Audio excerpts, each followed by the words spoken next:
Ish zëvendës kryeministrja dhe ish ministrja e infrastrukturës dhe energjisë Belinda Balluku, gjatë dorëzimit të detyrës, foli për herë të parë në lidhje me akuzat nga SPAK. Ajo tha se ka vendosur të heshtë, pasi beson se çështjet juridike duhet të kenë në rrjedhën që i parashikon ligji. Balluku tha se nuk ka pasur kurrë lidhje me korrupsionin dhe deklaroi se nuk e ka penguar kurrë drejtësinë. Përkundrazi, ajo theksoi se nxit prokurorinë që të hetojë për të nxjerrë në sipërfaqe të vërtetën. Ka marrë vendim personal me vullnet të lirë që të heshtë për një çështje juridike, pasi unë besoj se çdo çështje juridike nuk zgjidhet as në mediat sociale, as në banaqet mediatike, por duhet ketë rrjedhën e saj, ashtu siç e parashikon kushtetuta, kodet apo ligjet në fuqi.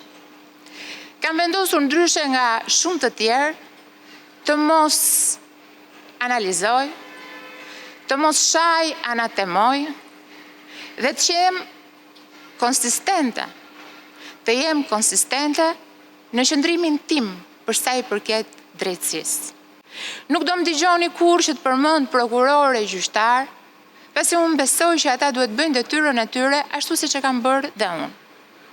Dhe secili duhet jetë i lirë për të vendosur dhe për të gjykuar pa qenë indikuar nga gjyqjet publike, nga gjysmëvërtetat, nga të pavërtetat apo nga gënjeshtrat.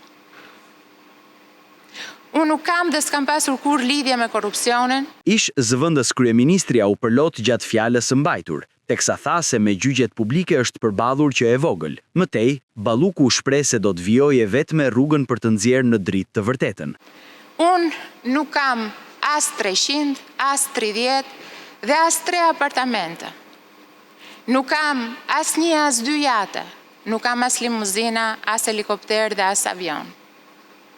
Por të gjitha këto janë pjesë e një gjyqi publik i cili fatkeqësisht bëhet me lehtësinë më të madhe në këtë vend, por për të thënë të drejtën, unë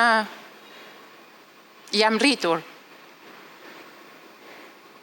me gjyqjet publike. Dhe ndoshta kurrizi ma mban më mirë se kujdo tjetër gjyqin publik, pasi jam trajnuar dhe kalitur që e vogël. Më vjen keq që situata ime personale ka krijuar vonesa në proceset jetësore që Ministria e Infrastrukturës dhe Energjisë duhet performoj.